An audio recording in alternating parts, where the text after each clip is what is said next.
Hello, this is Aude from OpenFIF, and what's on my mind today is how the Koha Manual is made. So when I'm mentioning the Koha Manual, I mean the one you can reach from your Koha system by clicking on the help link here.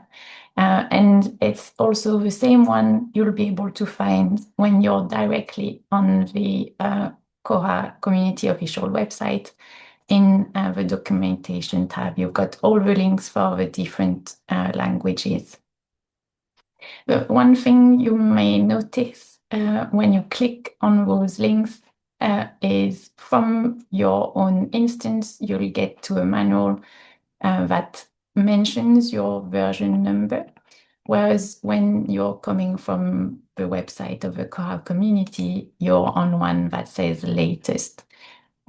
It's actually the same manual since Koha version 2311. There aren't a manual per version. It's just one manual for everyone for all versions.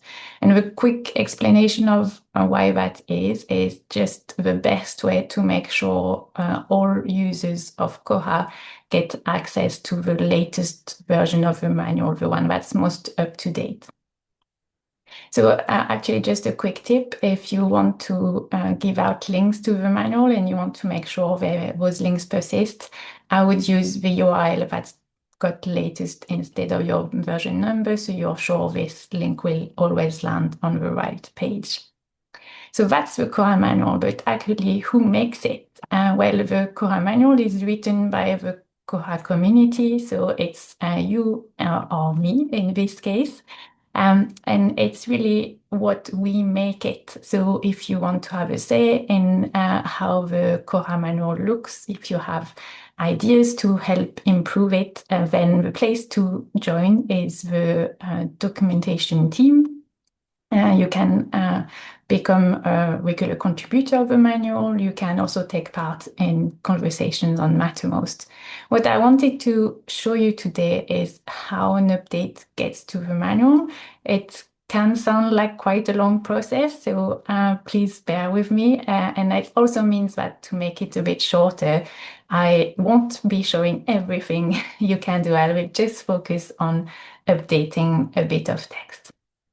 So usually, how does an update get made to the manual? Well, in the development cycle for any features in Koha, so there'll be a bug for the feature or the bug fix.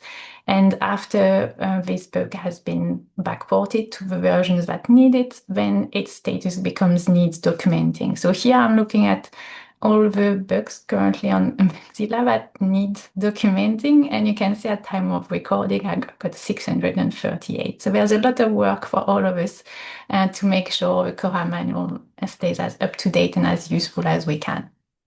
Some of those bugs are just new features. Some of those bugs actually have that status, but may not necessarily need an update to the manual. So what the Koha documentation team does is review those as well.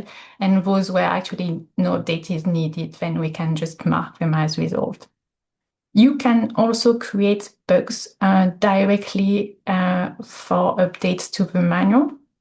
So this is one of them, and this is the one I would be using as an example.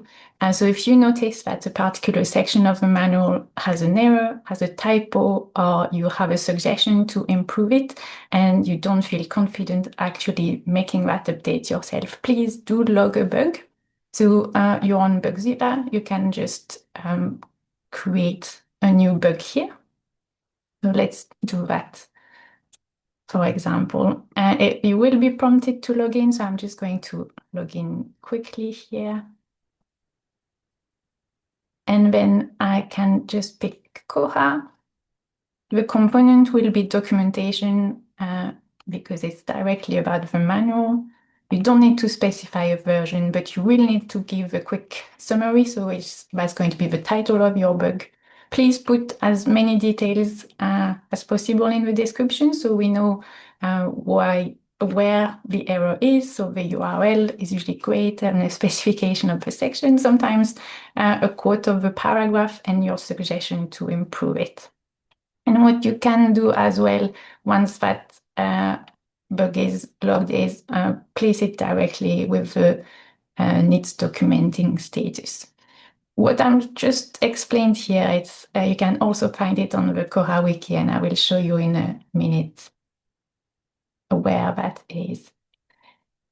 So let's actually make an update to the manual. I did say I had this one ready here. So this one is someone that says there's a system preference called staff search results display branch, and it's already documented in the manual, which is great.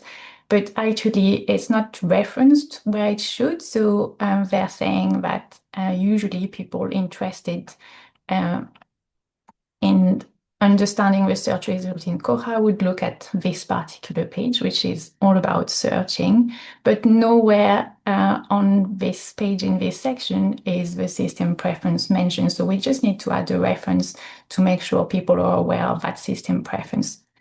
A lot of the time, actually, when you're documenting a new feature, you're not just documenting that feature, you're thinking about how people are going to find information about that feature.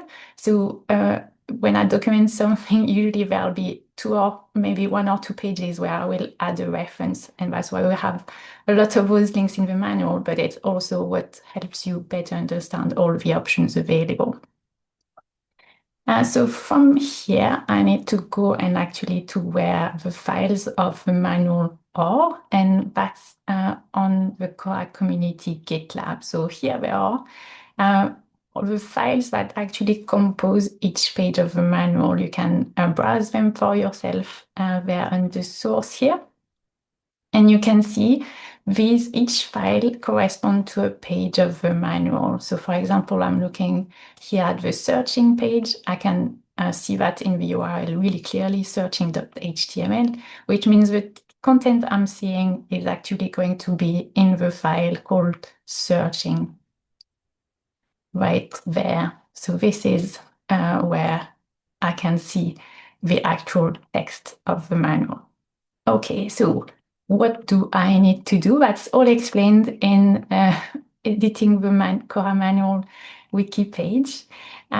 If you're interested, I'll put this link underneath the video. There's some explanation around the workflow on how does it work between Bugzilla and GitLab, but I'm scrolling because this is what I'm going to be showing today. So it's talking about having a GitLab account, which I have.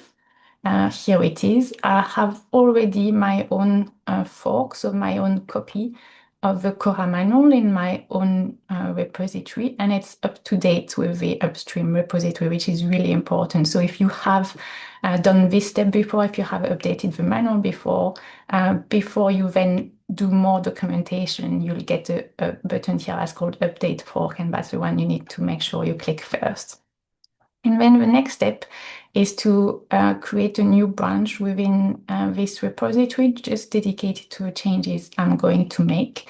So to do that, I can just use the little plus button, and I'm creating a new branch. You can call it whatever you like, but it's easier if you call it something descriptive. So here it's bug 38746, so I'm going to stick with that. And I'm creating it as a copy from main. So I'm just creating it now. So that's my my branch, and it means on this branch I can save Emacs changes, and it's not going to affect anything else at this point. So if I make mistakes, that's totally fine because that isn't actually linking back into the Koha community repository. So we said the changes I needed to make was on this page. This is where the suggestion is for where we need a reference to that system preference. So again, it's on the page dedicated to searching. So I looked into it on the Koha community repository. So I just need to find it in mine now. So let's go into source and find searching here. And we are just going to go straight in and edit that. When you're using the GitLab interface, there are two ways to edit. You can either edit the the file. And if you're only editing one file, it's probably the easiest thing to do.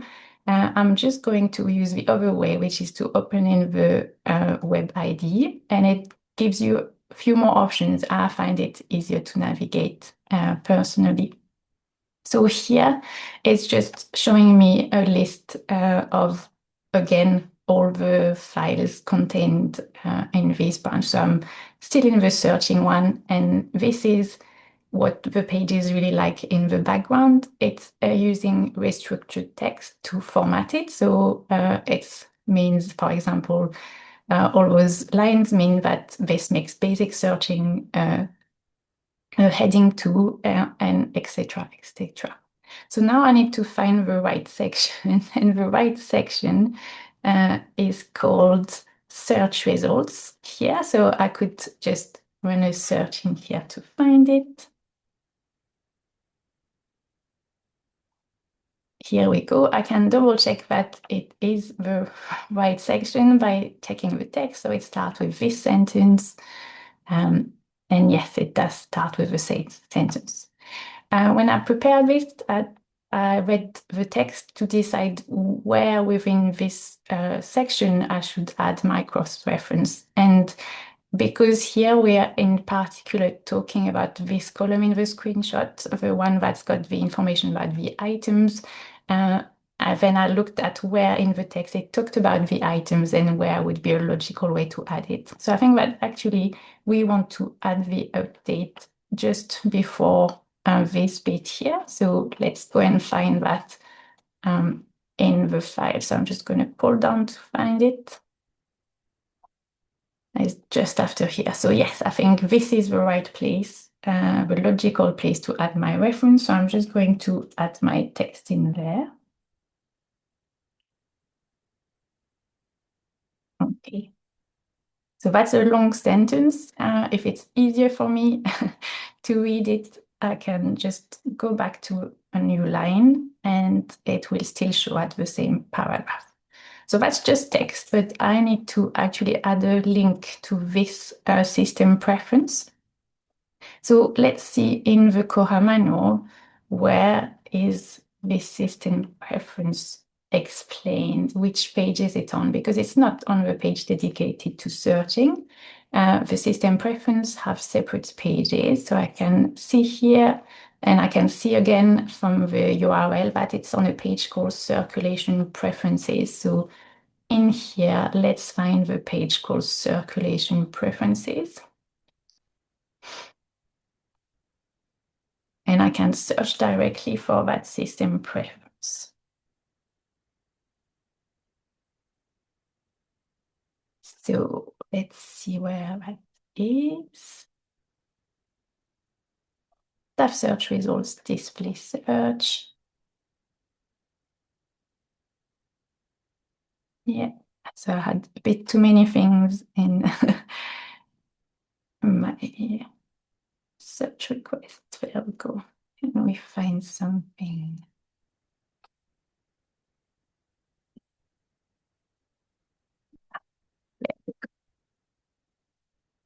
Yes, so that is the correct system preference I need to link to now. How am I going to do the link? So I need to use a restructured text format, and there's another wiki page dedicated to this.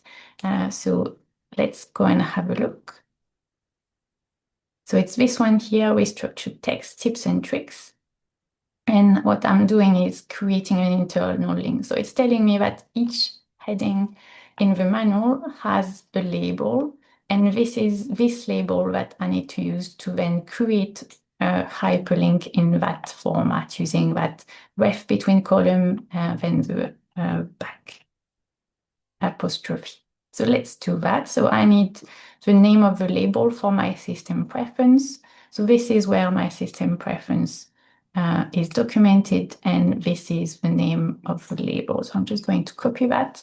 And now I am going back to my searching page where I'm adding the information, and I just need to add the right syntax to add my system preference. hyperlink. So I am building it. I'm making sure I'm pasting the name of the label, and I'm just going to double check that I have got the formatting right. So it's my ref in columns, that back apostrophe, a space, and then within crochets, the right label name. So yes, that's what I need here. Okay, so now I've made my changes. I am pretty happy with that.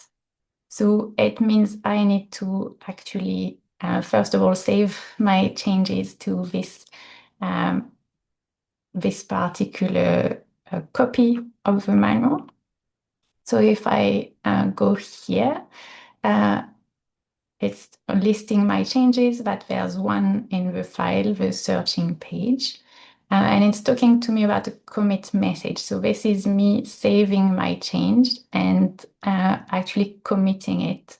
So there are suggestions or tips, I would say, in the instructions on what to put as the subject for the commit message. And it's recommended to use a bug number and a short title. So let's do that. I've got bug 38746. So let's say 38746. And what I did is I did a cross-reference for this particular system preference.